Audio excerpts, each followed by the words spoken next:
The most valuable collection of Harry Potter memorabilia is in this room. Oh my God. Oh my gosh! Oh my gosh, it's awesome!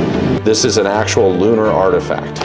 Here you have Harry Potter's wand. This is 11-year-old Daniel Radcliffe's. These are his glasses. What? These are Wow. you're holding like $100,000 glasses. Oh my gosh. Oh, SkinWalker Ranch. SkinWalker, man. Like, that's what everybody wants to hear is SkinWalker. This is Wick. John Wick's suit from John Wick 3 Parabellum. Full wardrobe from Harry Potter and the Philosopher's Stone. We have the provenance relative to these items. Oh, you can feel it. 100. You can feel it. It's a first printing King James Bible, 1611. Hugh Jackman's claws, screen-worn claws from X-Men Origins Wolverine. And the out-of-time license plate, this is the actual license plate from the back of the DeLorean from Back to the Future. This is a piece of history. It's cultural history.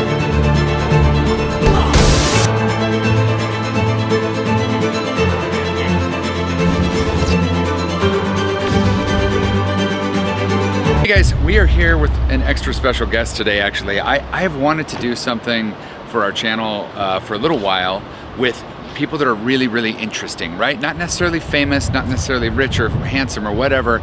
It just so happens Brandon Fugal happens to be famous, rich, and handsome, okay? So it's like the trifecta. We've come today, Brandon is the proprietor and owner of the SkinWalker Ranch, and that's probably the thing he's most famous for. However, I have known Brandon for almost 20 years. I actually worked for him when I was in college and think the world of him. He's one of those guys that I look to as like a personal mentor. He also happens to love cars and has an amazing car collection himself. So I'm excited to come in. He's a collector of very unique, historically significant items, and he's gonna share some of those items with us today. And I brought actually a couple of my own to share with him. So follow me, let's go talk to Brandon.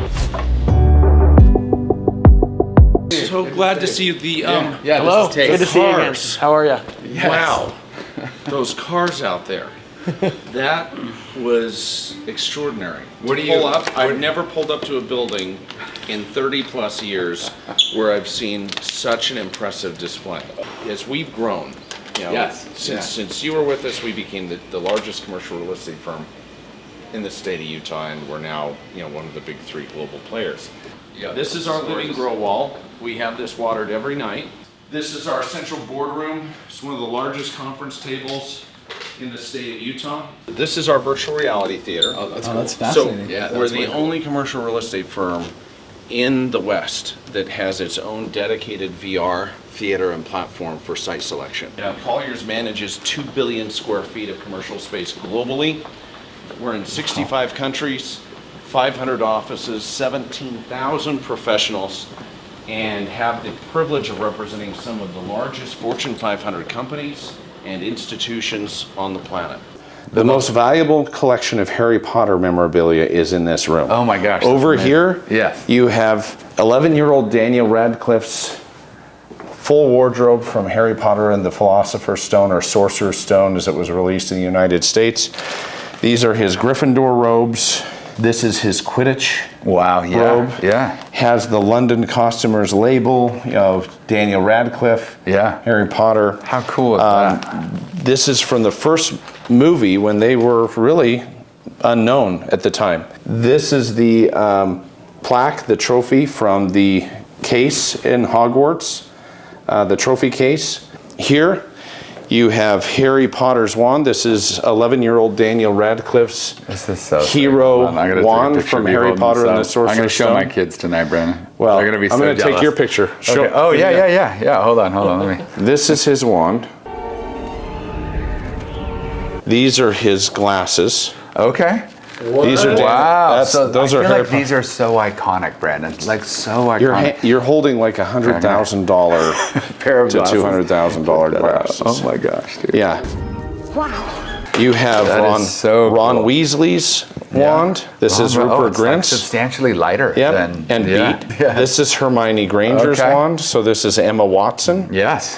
Her hero wand from Harry Potter and the Sorcerer's Stone. Look at that.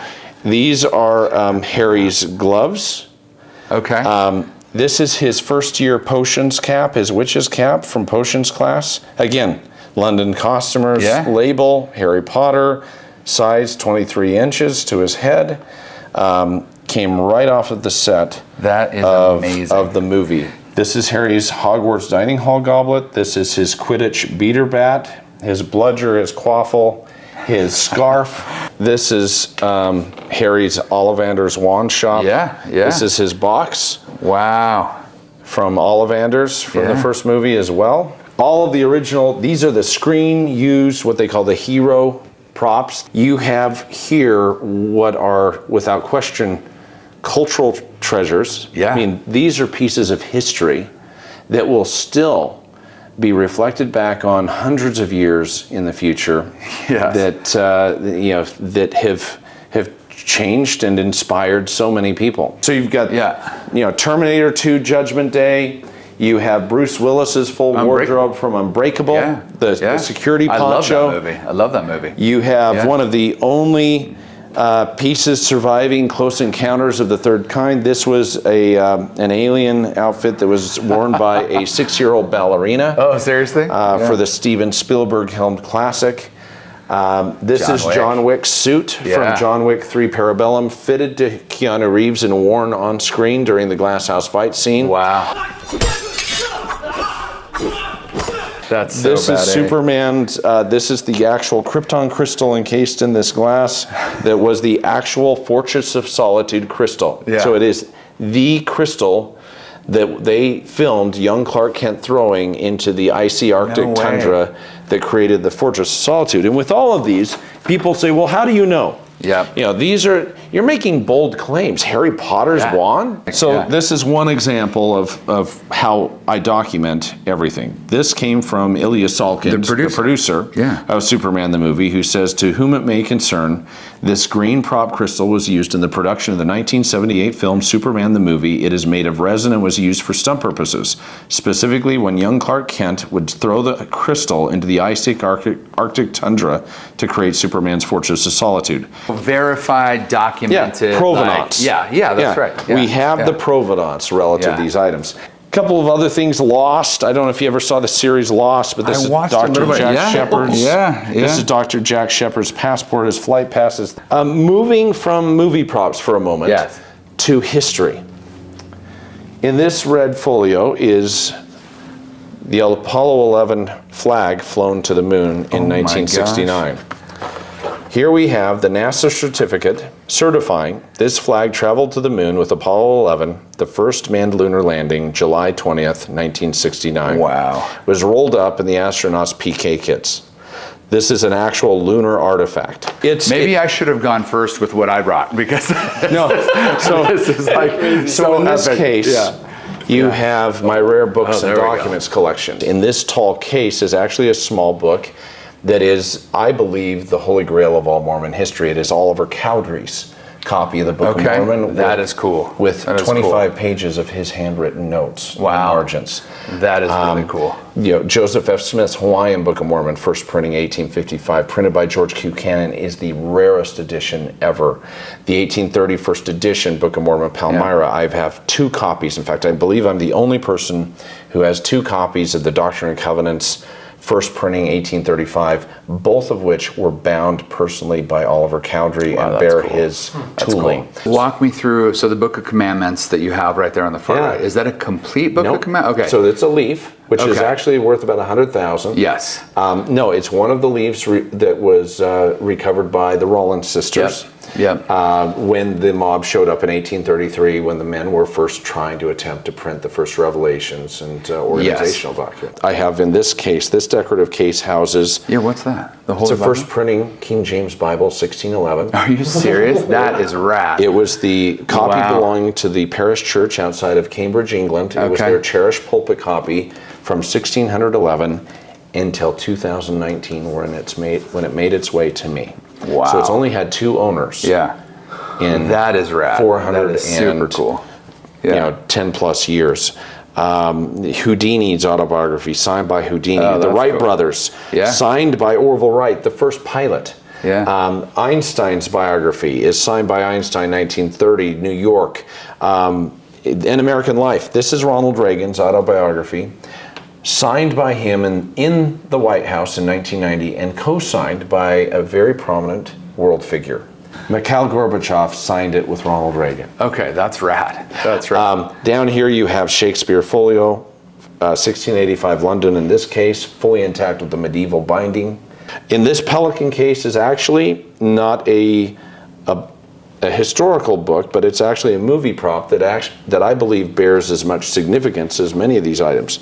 It is the Holy Bible from Shawshank Redemption. Okay, that's cool. The rock I hammer love Bible. that movie. So at the very end, the payoff at the end, the reveal where the warden rushes to his safe and he opens it to see if his documents are still intact and finds that everything's gone except for the Holy Bible that he pulls out, opens it up, inside cover says, "Dear warden, you are right, salvation lays within." Andy Dufresne. The method of Andy Dufresne's escape in the classic film that has been ranked the #1 movie of all time by IMDb the last 15 years is in that case. Let me show you this really quick. Game 3 of the 2002 World Series. You know who Barry Bonds is, yes, right? Of course, legend. Legendary. He gets up, it's the 9th inning, and he hits this, Barry Bonds fans know this home run. When he hits this home run, the camera pans to a gentleman by the name of Tim Salmon. Tim Salmon plays for the Angels. He's an all-star, really good player. And he looks and he talks to his teammate to the right and he says, "That's the furthest home run I've ever seen hit." And you can see him mouth this and he says it twice. And Barry stands there at the plate, and these are authenticated just like your things are authenticated, right? Like they photo match, they find out who had it, like where did it come from. But this is one of the, if not the most famous Barry Bonds home run bats to ever exist. Even if you don't like baseball, you can appreciate the history of the moment. This is a piece of history. Millions were watching it happen on TV. Tens of thousands were there in the park. The camera pans up and the ball disappears. I mean, it's like magic. I can see why. Well, it's irreplaceable. It's a piece of history. Yeah. It's more than just a bat. On this side, you have items that I think will probably influence the future for hundreds of years to come. More modern in nature, but you have Iron Man. You have Robert Downey Jr.'s Iron Man blaster from the first Iron Man suit. Yeah. You have the referee shirt from the final epic match between Daniel Hold LaRusso. on, sweep the leg. Listen, so here's a story for you. I used to work for Brandon, and he would run through the office saying, "Sweep the leg," and no mercy. No mercy. No mercy. No mercy. Sweep the leg, which is a line that the evil sensei Kreese from Karate Kid used. This is the actual referee shirt from Karate Kid. Sweep the leg. This is Terminator 2 opening sequence, the animatronic head built by the acclaimed special effects wizard Stan Winston for James Cameron. It's Unit 1 on the back. Stranger Things. This is the actual screenplay for the first episode, Chapter 1 of the series, the Netflix series Stranger Things. These are Goonies' One-Eyed Willie's treasure pieces. Nice, that's cool. The chilled monkey brain head from Indiana Jones and the Temple of Doom. Tropic Thunder, Les Grossman's personal effects from that show. So, did he have a Panerai on? I didn't even know that. Yeah, see? That's one of my favorite Tom Cruise scenes ever. So, this is Walter White's gas mask. Crystal Blue Sky Meth, which is actually hardened cotton candy from Breaking Bad. This is David Bowie's Principal Crystal Ball from Labyrinth, the Jim Henson classic. These are Hugh Jackman's claws, screen-worn claws from X-Men Origins Wolverine, as well as his dog tag. The top sword is John Wick's sword from John Wick 3 Parabellum that actually goes with the suit on the other side. It's smaller than I thought it would be. The out-of-time license plate. This is the actual license plate from the back of the DeLorean from Back to the Future. It is an incredible cross-section of pop culture, again, that has influenced our world. Over here, you have, for example, talk about what is going to be the Shakespeare equivalent. Well, this is Star Wars. This is the final script turned into 20th Century Fox by George Lucas, March 15th, 1976, right before they flew everyone to Tunisia to film the Tatooine scenes. In addition to this being the 20th Century Fox screenplay from March of 1976, I have a special compartment here that I had made that houses the hand-typed production budget No way. for Star Wars. What was it, 3.5 million? No, No, I'm sorry. 11.733. 11.733. So you have, Oh, they were over. They were Yep. over by 3.5 million. so Top Gun. This is Paramount's copy. wow. This is a Shakespeare folio in its original medieval binding, 1685, London. That is cool. You can't find them in the original bindings. This was from Franklin D. Richards, who you know of, Oh, right? yes. There's 3 of these in existence. Yale University has one. The church has one, of course, because they usually have one of everything, right? This was the first printing ever of the first vision of Joseph Smith. So this happened in 1840 in Edinburgh, England, right? So Orson Pratt was sent on a mission. Orson Pratt, by the way, is Parley P. Pratt's younger brother. And for those watching, Parley P. Pratt, the P was Park, and that's where we got the name Park City. So Park City was named after Parley P. Pratt. So this is his younger brother. He had these printed as like missionary tools. So before Joseph Smith, Yeah, they're pamphlets. They're missionary Yes, tracts. that's They're exactly early, right. rough missionary tracts. that's exactly right. So this is the very first time that the first vision was ever printed was in this pamphlet, and there's Can I 3 take of them. pictures? Do you want to drive I was it, waiting. or do you want me no. to drive you? No, I want you. Okay. I was going to beg you to give me a ride down the street. Right. They feel that. Oh my gosh! Oh my gosh, it's awesome! Oh, you can feel About it. 100. You can feel it. Yeah. What's the 0 to 60 is about? Probably 2, low 2s. Oh my gosh! Low 2, so You it can takes feel it. a minute to kind of kick in, but once that, it feels like a jet engine, right? Yeah. Like, Oh wow! Oh my gosh! And it is solid. so like, have you experienced a more solid car at speed? No. Right? Like, No, like pretty wild how solid. it's uncanny. It's Yeah. no wonder Yeah. that these are mythical beasts. Can you give me some tidbits? Oh, SkinWalker Ranch. SkinWalker, man. Like, that's what everybody wants to Yeah. hear is SkinWalker. So this last year brought our 4th season of the hit docu-series, The Secret of SkinWalker Ranch, which is #1 on History Channel, leading cable television, and documenting in real time the most important scientific endeavor of our time.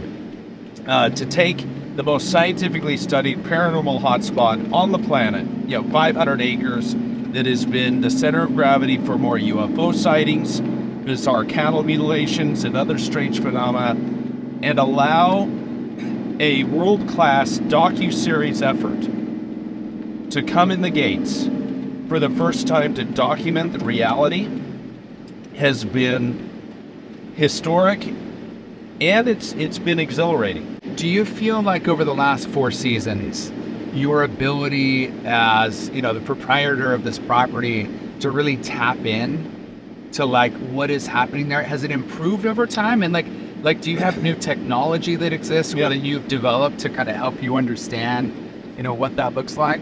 We have improved the scientific platforms on site significantly, to the point where we've gone beyond the advanced rocketry, instrumented balloons, and we've graduated to sophisticated photogrammetry, LiDAR studies, even using my own helicopter and other aircraft to test the environment above the ranch. For the first time, to put aviation assets into service above this property and to see in real time GPS anomalies, strange spectrum analyzer readings that you don't see anywhere else, all play out and documented and witnessed and now presented to the public for the first time. It's an honor. That's pretty crazy. Nowhere else. I mean, We have some of the leading technologists and government contractors on the planet working now in collaboration with me. I mean, the former executive director of the International Space Station is leading a lot of the experimental effort and the research. I mean, we were consulting with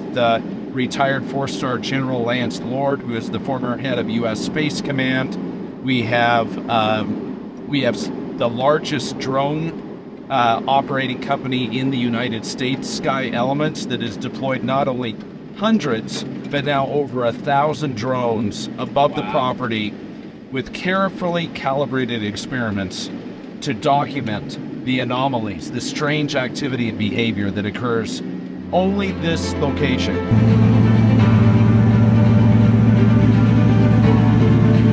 it's an honor. That's pretty crazy. Nowhere else like it. I mean,